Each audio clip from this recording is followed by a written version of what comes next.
अस्सलाम वालेकुम हाज़रीन ऐं नाज़रीन ड्रामा सीरियल दुलाब जी नेक्स्ट एपिसोड जी पूरी अपडेट दोस्तों तव्हां सां शेयर कंदा हलूं। अचण वारे एपिसोड में छा वाक़ई हाणे अली ख़ान खे बि जेको रहज़न वारा पूरो करे छॾींदा, आख़िर अली ख़ान जो छा थींदो छा न थींदो, सॼी अपडेट्स ॾींदासीं हिन वीडियो में। हिन खे आख़िर ताईं ॾिसंदा ऐं उदासी टीवी यूट्यूब चैनल खे सब्सक्राइब लाइक शेयर ज़रूरु कंदा।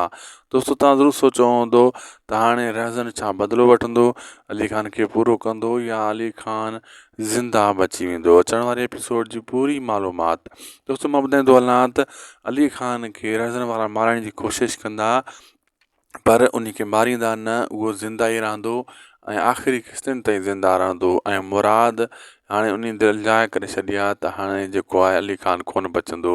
बहरहाल रहज़न वारा जेको आहे पंहिंजे भाउ खे कीअं मोह कीअं न मोह उन जी इंक्वायरी बि कंदा ऐं हाशिम खे बि पकड़ण जी कोशिशि कंदा त हीअ सॼी कहाणी कीअं थी, मुराद वटि हुयो त उन इहो कमु कीअं कयो, इहा ग़लती कीअं कई। दोस्तों अचण वारा एपिसोड ज़बरदस्त थियण वारा आहिनि। मंसूर खान फ़िलहालु त जेल में रहंदो, बाद में हू ज़मानत ते छुटी ईंदो ऐं उन खे इहो कावड़ हूंदी त मुंहिंजे मथां धोखो थियो आहे, इन खे मां पकड़ियां ॾिसां त मूंसां धोखो न वा कीअं कयो।